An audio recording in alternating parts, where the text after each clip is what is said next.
two daughters. These two daughters end up marrying wealthy white men and have really a privileged life as a result of that. And so this place of what you're calling mixed or crossing, or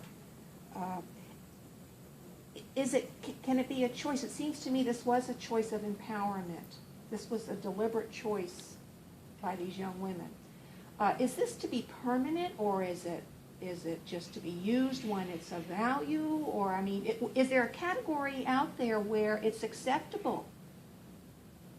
Yeah. Oh, I'm just going to begin also with saying that Julie and I we're very aware of the social phenomenon of passing. We're also specifically talking about what's happening in the literature, right? So the literature creates spaces where there is no choice, right? You're born, you have Black ancestry, you don't know, you're passing without knowledge of passing, right? You're living among one society as a white woman, and then you find out you're Black, right? And then your tragedy kind of begins. So is it a choice in the literature? Sometimes it is, sometimes it isn't, because it leaves a complicated narrative around racial identity that maybe in everyday circumstances outside of the text, it would be more deliberate. I don't know how you. Well, yeah, but I'd also say there are times where, to play on what Warner Serlich talks about, and he has a chapter in Neither Black Nor White Yet Both, where the chapter I think is called Passing or Sacrificing a Parvenu, and he outlines different typologies of passing, though he's doing it from a sociological perspective. Part of what my project does is take these different typologies and attach them to a particular, what the characters are doing. For example, your question as, is this a permanent thing or is it not a permanent thing? And for many characters, they're not conventionally crossing or passing in the way that we would normally see, where you just sort of leave your home community and go somewhere else and live there forever, and that kind of thing. For a lot of them, it's a question of proximity. How close am I to my in-group, or how close am I to people who may recognize me, for lack of a better term, and disrupt my performance?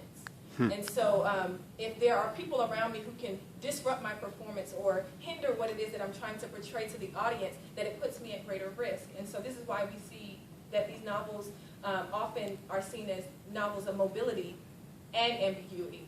And so mobility insofar as access to whiteness and that kind of thing, but also access to socioeconomic upward mobility, but relocating too, because that takes them out of the close proximity with their in-group.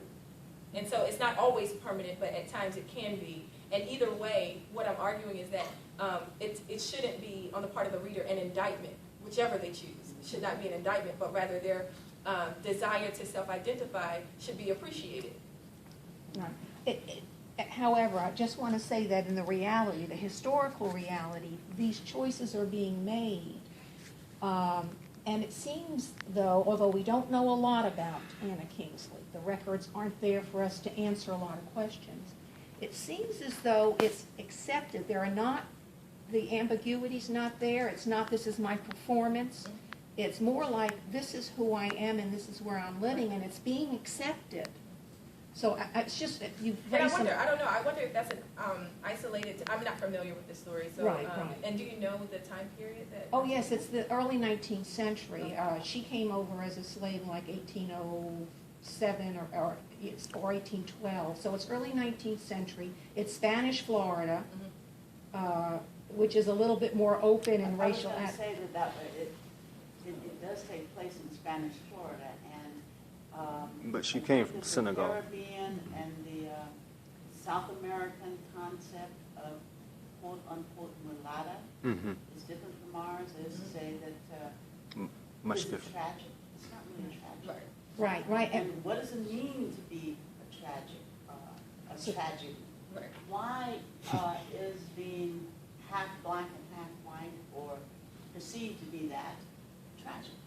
Why does that have to be tragic? And historically, there's some words for that. I mean, some ideas about that, and mostly has to do with not being all white.